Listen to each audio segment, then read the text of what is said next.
আসসালামু আলাইকুম। আমার channel happy home with Farzana থেকে আমি ফারজানা। সবাইকে শুভেচ্ছা জানাচ্ছি আমার আরেকটা নতুন ব্লগ দেখার জন্য। গুড মর্নিং সবাইকে। সকাল সকাল এত রৌদ্র দেখে বারান্দায় খুব ভালো লাগলো। তাই গাছগুলোকে একটু পানিও দিয়ে দিলাম। গাছগুলো একটু অযত্নে ছিল কয়েকদিন, পাতাগুলো কেমন হলুদ হয়ে গেছে। ওরাও কেমন যেন মানুষের মতো। আপনার যত্ন, ভালোবাসা ওরা বুঝতে পারে। আপনি যখন যত্ন দিয়ে ওদেরকে মুছে গোছল করিয়ে সুন্দর করে রাখবেন, ওরাও দেখবেন কেমন সবুজ হয়ে আছে, অনেক পাতা লতানো হয়ে থাকবে। এই তো গাছগুলোতে আমি পানি দিয়ে দিচ্ছি। সকাল সকাল আসলে গাছের যত্ন নিলে ভালো লাগে, আর চোখটাও ভালো থাকে যদি আমি কিছুক্ষণ ঘুম থেকে উঠেই সবুজটাকে দেখতে পারি। আমার এই ছোট্ট স্পেসটাকে আমি একটু ক্লিন করে নিচ্ছি। ক্লিন করে তারপর আমি সকালে ব্রেকফাস্ট তৈরি করতে চলে যাব। আজকে আমি একটু হেভি খাবারই খাবো। রাতে যে ভাত ছিল সেটা আমি ফ্রিজে রেখে দিয়েছি। ফ্রিজ থেকে বের করে তারপরে আমার এই যে গাজর, একটু এই সবজিগুলো আমি আগেই কেটে রেখেছিলাম।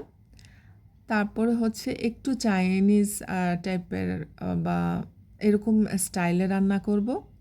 এটাতে আমি 2টা ডিম দিয়ে দিচ্ছি। তারপর রাতের যে ভাতগুলো আছে সেগুলো আমি দিয়ে দিব। একটু গোলমরিচের গুঁড়াও অ্যাড করে নিচ্ছি,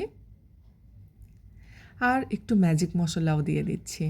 আর এই তো ভাতটা আমি দিয়ে দিলাম। ভাতটা ভালো মতো ভাজা ভাজা করে নিলে খেতে খুবই টেস্ট লাগবে। আরও ভালো হয় যদি এখানে বাটার দিয়ে করা যায়, কিন্তু আমি না নর্মাল তেল দিয়েই করলাম। এটাই ছিল আমার আজকের ব্রেকফাস্ট। ব্রেকফাস্ট করে ছেলেকে স্কুলে দিয়ে আসতে গেলাম। তারপরে 2টা প্লেট আমি আগেই নিয়েছিলাম আড়ং থেকে। যেহেতু এখানে ড্রিল করতে পারবো না, টাইলস আছে, তাই আমি হুক লাগিয়ে নিলাম। কেমন লাগছে একটু আমাকে অবশ্যই কমেন্টস করে জানাবেন। আরও ছোট ছোট সাইজের প্লেটও ছিল, কিন্তু ভাবছিলাম নিলে আমি কোথায় লাগাবো। 2 পাশে স্পেস আছে, চিন্তা করছি নিব কি না। আমার এই প্লেটগুলো দারুণ লাগলো। আপনাদের কেমন লেগেছে কমেন্টস করে আমাকে জানাবেন। তারপর আমি কিচেনে চলে আসছি।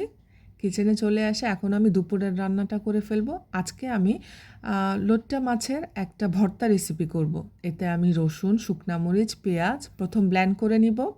বেটেও নেওয়া যায়, শিলপাটাতে বেটেও নেওয়া যায়।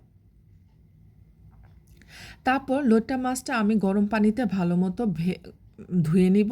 তার আগে ভেজে নিতে হবে। তারপর আমি এটা একটু ব্লেন্ড করে নিব।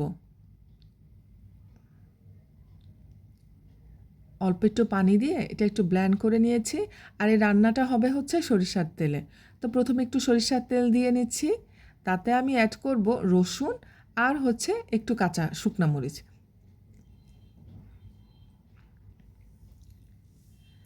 এই তো শুকনা মরিচটা একটু লাল লাল করে ভেজে নেব।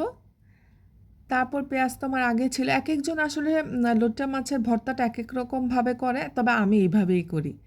তারপর এই তো যে মশলাটা আমি করে রেখেছি সেটা আমি দিয়ে দিব। এটার পেঁয়াজের যে একটা স্মেল আছে, আমি খুব ভালো মতো সরিষার তেলে এটা ভাজা ভাজা করে নিব। তারপর যে মাছটা আমি ব্লেন্ড করেছি সেটা আমি এখানে অ্যাড করে নিচ্ছি।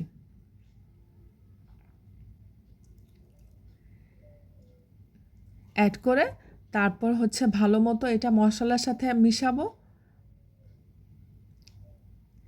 লোটে মাছ খেতে কিন্তু ভালোই লাগে। লোটে মাছের শুটকি কিন্তু আমার ভীষণ প্রিয়। গরম গরম ভাতের সাথে কী যে ভালো লাগে। একটু কালারের জন্য আমি এখানে শুকনো মরিচের গুঁড়াও দিতে পারেন, অথবা কাশ্মীরি লাল মরিচের গুঁড়া দিতে পারেন। তো আমি একটু কাশ্মীরি লাল মরিচের গুঁড়াটা দিয়ে দিচ্ছি। অল্প দিয়েছি, আর একটু বেশি দিলে ভালো হতো। এ তো হালকা হালকা তেল উঠে আসছে।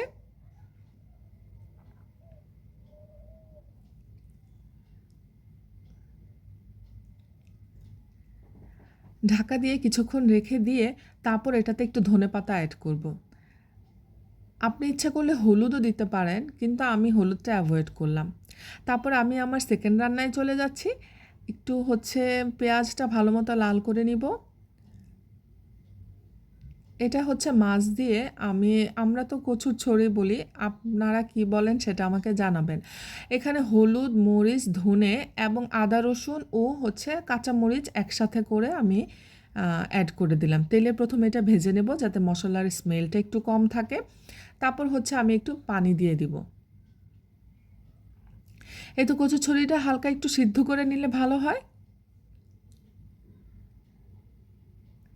তারপর একটু টমেটো দিয়ে দিচ্ছি। অবশ্যই টমেটো দিব, কারণ হচ্ছে এটা একটু টকটক হলে ভালো লাগে। আমি এর সাথে আরেকটা নতুন জিনিস অ্যাড করব। একটু পানি অ্যাড করার পরে যখন এটা একটু ভালো মতো জাল হয়ে যাবে, তারপর আমি একটা মানে মজাদার জিনিস অ্যাড করব। প্রথম মাছগুলো দিয়ে দিচ্ছি, তারপর আমি বলছি কি দিচ্ছি।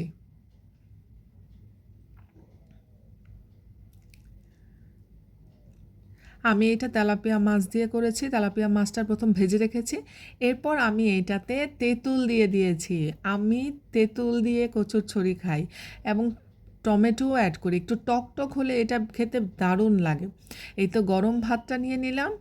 আর হচ্ছে আজকে শুটকি থাকবে, তো জমিয়ে খাবো। মাছ তো আছেই।